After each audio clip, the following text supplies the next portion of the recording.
आना है दोनों साथ में ले आएंगे, ताकि मैं अच्छा सामान खरीद कर तुम्हें जलील भी कर दूं और तुमसे सामान भी उठवा लूं। ठीक है शालिनी दीदी, मैं अभी आती हूँ 2 मिनट में। नैना माही, तुम दोनों यहीं रहना, मैं सामान लेकर आऊंगी। ठीक है माँ। झाड़ू लगाकर सुधा अमीर पड़ोसन शालिनी के साथ बाजार चली जाती है, जहां दोनों नवरात्रि का सामान अपनी हैसियत से खरीदते हैं। मैंने तो 200 रुपए वाली एकदम भरी हुई माता की चुनरी ली है और चौकी का सामान। तुमने क्या लिया? दीदी मेरी तो छोटी चौकी है और माता रानी की मूर्ति भी छोटी सी है, तो मैंने 20 रुपए की चुनरी और बाकी का सामान ले लिया। अब तुम्हारा पति मेरे पति की तरह किसी एमएनसी कंपनी में काम करते तो तुम भी मेरी तरह बढ़िया बढ़िया सामान ले पाती। लेकिन गरीब लोगों को तो बस सस्ती चीज में ही गुजारा करना पड़ता है। वो देखो, 9 कन्याओं को तोहफे देने का सामान। तुम चलोगी कन्याओं को देने के लिए?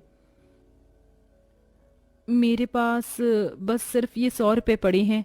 अब इसमें क्या ही लूंगी मैं। ये प्लेट खरीद लेती हूँ उन्हें देने के लिए। भैया ये स्टील की प्लेट कितने की है दर्जन? ये 100 रुपए दर्जन है। तो फिर यही ले लेती हूँ। जरा मैं भी तो देखूं ये कैसी है।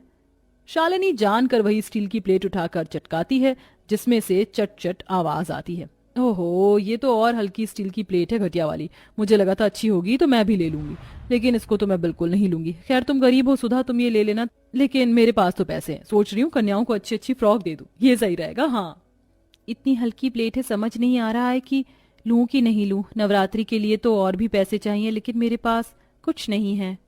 अरे आप क्या सोच में पड़ी हैं? टाइम खोटी मत कीजिए, और भी कस्टमर देखने हैं मुझे। लेना है तो बताओ, वरना रखो। पता नहीं कहाँ से गरीब लोग आ जाते हैं।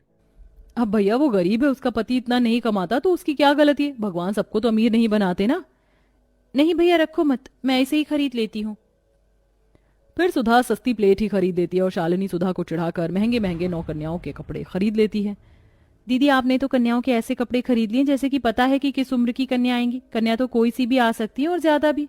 अरे मैंने आज ही पड़ोसन की बेटियों को बोल देना है, मैं और किसी फालतू वालतू कन्या को नहीं बुलाऊंगी। आपकी सोसाइटी में 9 अमीर लड़कियां तो हैं ही। माफ करना, मैंने तुम्हारी 2 बेटियों को इनवाइट नहीं किया, वरना बाकी बच्चों पर क्या असर होगा कि उन्हें गरीब लड़कियों के साथ बैठना पड़ रहा है। तुम समझ सकती हो ना? हाँ दीदी हाँ, आपको कुछ कहने की जरूरत नहीं है। कल मेरी बच्चियों ने दीदी के घर जाने की कही थी। वो कितना खुश हो रही थी, लेकिन ये तो बुला ही नहीं रही। कोई बात नहीं, माता रानी की इच्छा हुई तो मेरी बेटियों के लिए बुलावा कहीं और से आ जाएगा, वरना मैं अपनी कन्या पूजन में ही बिठा लूंगी। सुधा, तुम बार बार कहाँ खो जाती हो? वैसे मेरा तो सारा सामान हो गया, सिंघाड़े का आटा, कुट्टू का आटा, व्रत के चिप्स, मूंगफली, फल और साबूदाना भी। इन सब सामान में ही मेरे 10,000 रुपए खत्म हो गए। तुम भी व्रत का लोगी ना? नहीं दीदी, मैं बस मूंगफली ले लूंगी, मेरा इसी में ही हो जाएगा। वैसे भी मैं बार बार मुंह झूठा नहीं करती। ये लो, बोलो तुम्हारे पास पैसे नहीं है